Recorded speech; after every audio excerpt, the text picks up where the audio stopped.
I thought it'd be interesting to do some market analysis of sorts and really some criticism towards whether some cards that sold in the last 7 days were wise purchases based upon current market conditions. Now, for anybody who doesn't know, I've done prior videos where I've shared market is not healthy. It's continuing to trend down. I don't know that that's earth-shattering news to anybody.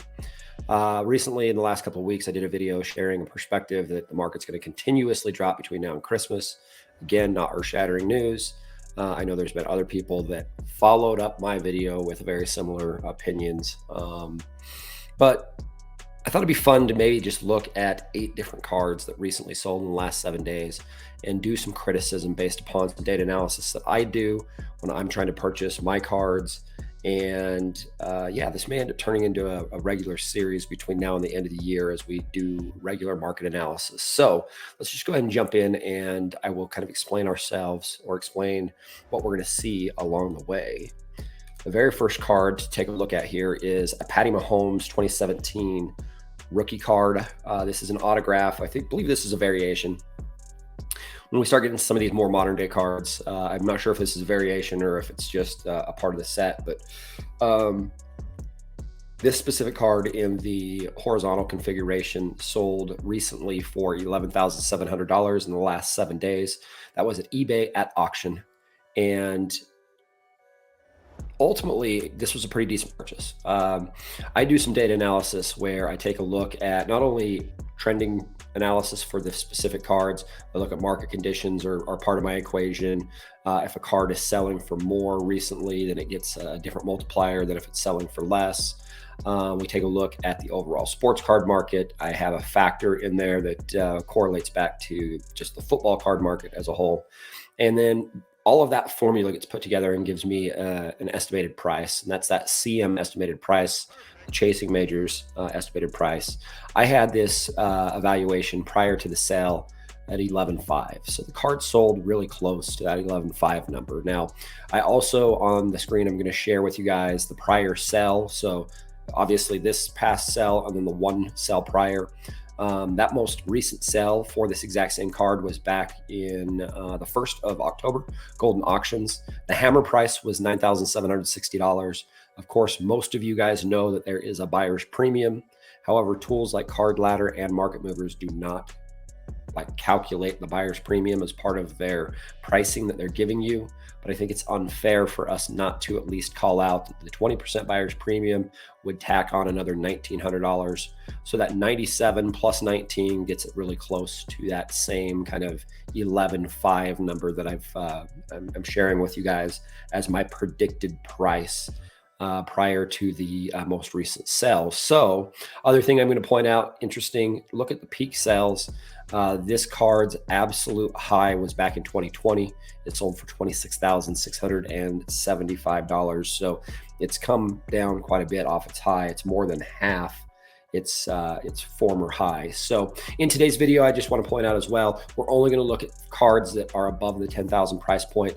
In future iterations of doing these, I won't be looking at just those 5-figure cards, but I figured we'd start with some 5-figure cards because it's always fun to look at some of the cards that possibly you can't afford and to really get an idea of what the marketplace looks like in those more premium higher dollar cards. So next card, 53, Mickey Mantle. This is his 3rd year card. The 51 was his rookie.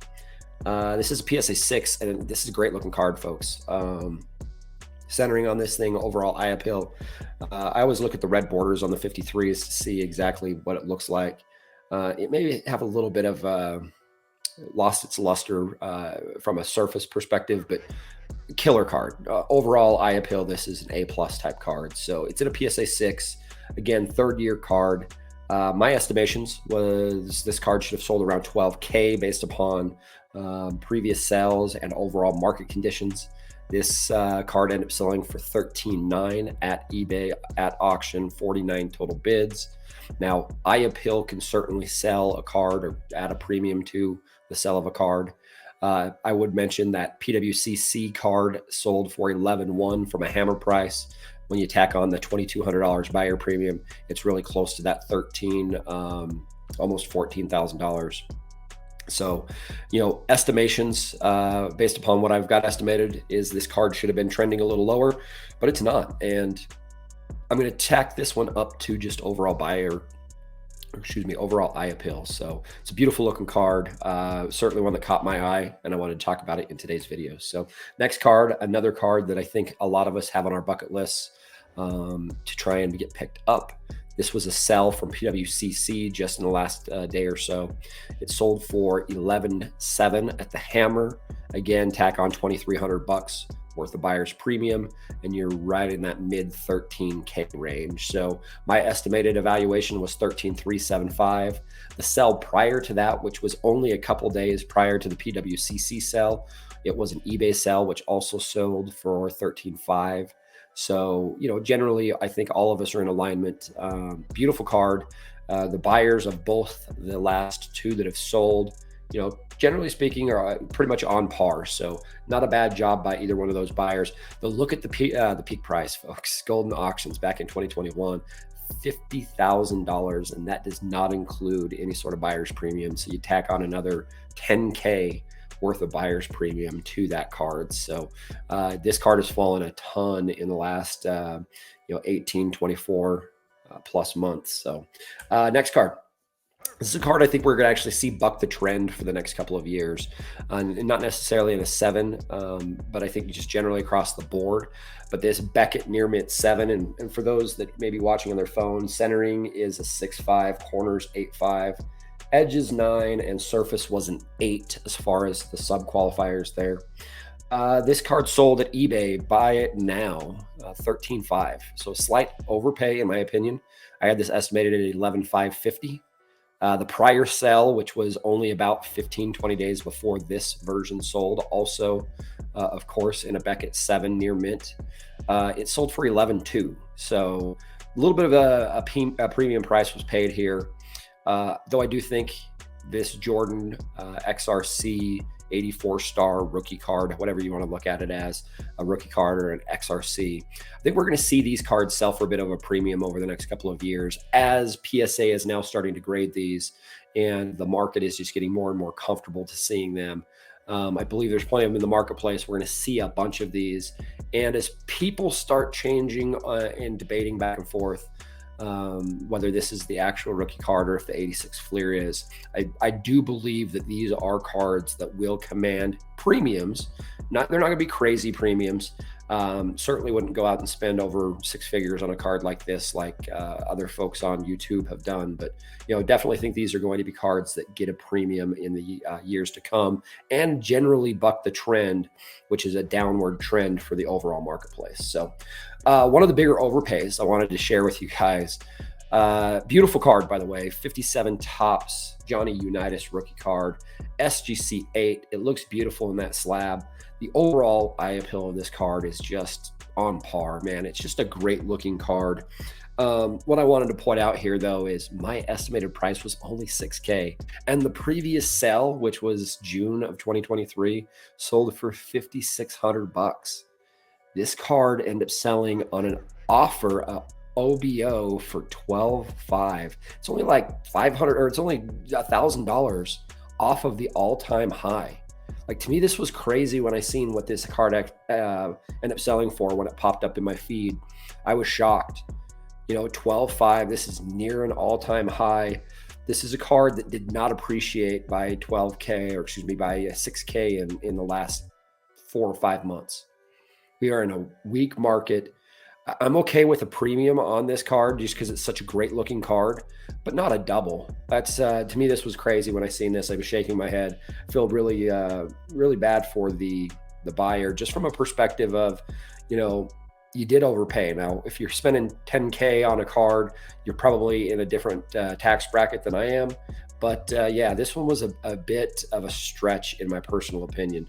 I just think it's a definite overpay. If it's selling for 6, 7, 8K, maybe, there's a premium for such a great looking card. Certainly not 12.5. So I see this one as an overpay. Another overpay is this Mickey Mantle rookie card, 51 Bowman. This is a PSA 3.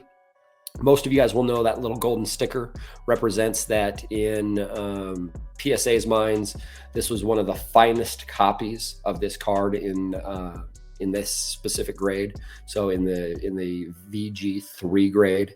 So what happens when you see that little golden sticker? You can just instantly tack on a premium price. People collect these golden sticker cards. To me, it's a sales ploy, but it's what it is. This card sold for $22,000. I had an estimated price on this at $14,200. So we're almost 10K off. The prior sell, which was at the end of August for a VG3, PSA VG3, was $10,500 hammer price. You tack on $2,100 in buyer's premium. That takes us to what, $12,600? So this card sold for about $10,000 more just with that little golden sticker. Now, all-time high of this card, $74,000. I will point out that that was PWCC when they could sell on eBay before they got kicked off for shill bidding and other practices. This was kind of in their heyday right before they got kicked off. There has not been a similar sell in the registries that I can find even close to $7,500 or $75,000, excuse me. So I think the next highest was closer to 45,000. So definitely a premium. Don't know that this actually got closed on, meaning that the buyer actually purchased the card and sent the money for it. But this most recent copy at $22,000 seems like a pretty steep overpay based upon current market evaluations. Next card, Tom Brady's market is just falling and falling and falling. This is a 2000 Contenders autograph. This is only in a PSA 6 slab, and I say only because the card still sold for $12,000. This was at auction with 10 total bids. Now, the irony about this is about 30 to 35 days ago, a PSA 4 of this card sold for $14K. So a card that's in arguably better shape because it's a PSA 6 end up selling for $2,000, $2,500 less than its counterpart just about a month ago. So not good shape. That's just telling you that there's definite weakness in the overall Tom Brady market. That's not a good thing from the football card perspective. When we look at football card market, Tom Brady has really been holding that market up for a considerable amount of time. The all-time peak sell was about $37,000. Again, just hammer price. That does not include buyer's premium. That was over at Golden Auctions during his last Super Bowl, or right around his last Super Bowl, February of 2022. So yeah, Tom Brady, tons of weakness in this marketplace, tons of weakness in the football marketplace, mainly because cards like this just continuously drop and drop and drop and drop. So it's unfortunate, but the buyer, in my estimation, has got a pretty good deal. I actually had an estimated price on this at $15,500. So it'll be interesting to see what the overall Tom Brady market continues to do in the next few months. Final card we're going to look at today, of course, 1986 Jordan rookie card. And I say of course because there's just so many of these that sell. Now this is in a Beckett 9.5 gem mint slab. I'll tell you the subgrades: centering 9, corners 9.5, edges 9.5, and surface is a 10. You know, so decent subgrades.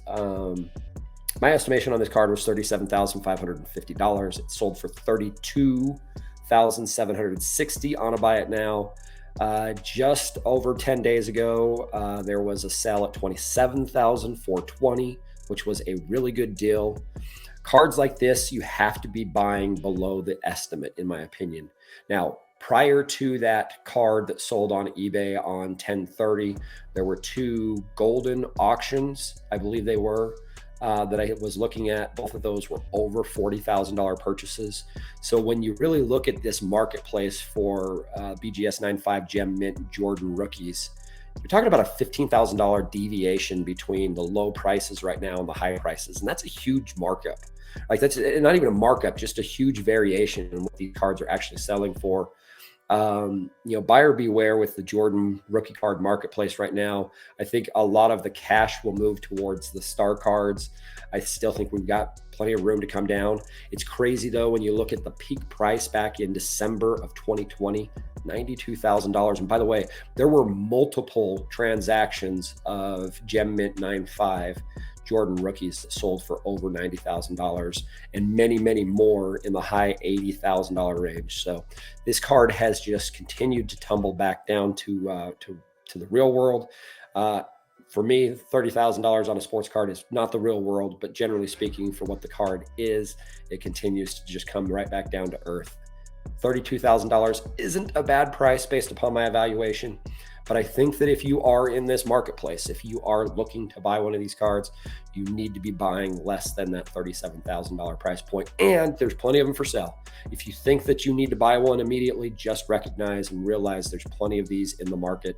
Buy one for under the marketplace or the current market evaluation, because we're going to continue to see cards drop. Again, there was a sell back on the 30th at 27K. So obviously cards are selling, and we're starting to see them sell on a more consistent basis, sub $30,000. So interesting when we look at the overall market evaluation. I hope that you guys find this series interesting. Not all future videos will be of cards that are 5-figure cards. I wanted to start there just because they're more fun cards to look at. But next time I want to actually talk about more kind of mid-tier grade cards and collector grade cards. So we'll be looking at this again from a collector's point of view. These are the types of cards that are the foundational bedrock cards of what the actual collectors in this hobby collect. That's why I want to kind of highlight them as we go throughout the next few weeks towards the end of this calendar year. And then we'll see where this video series takes us once we move into 2024. But if you guys have any suggestions of things that we could do to improve, and or if you have some cards that you'd like me to evaluate as part of this series, send them my direction. I certainly would help you out in that space. And if you guys want to know a little bit more about the Chasing Majors estimated evaluations that I'm doing, we could possibly go a little bit deeper into some of the more specifics of how I get that done. But it's definitely a tool that I've been fine tuning for the better part of months now. And I feel pretty confident based upon the way the overall market is moving and what we're seeing related to comparable sales, that the tool is dialed in fairly well, fairly accurately. So with that, I'm going to just go ahead and wrap this one up in my normal form and fashion, folks. I appreciate you guys' time. I appreciate you guys being here. If you guys enjoyed this, you know what to do as well. We'll just chat with you guys in the next one.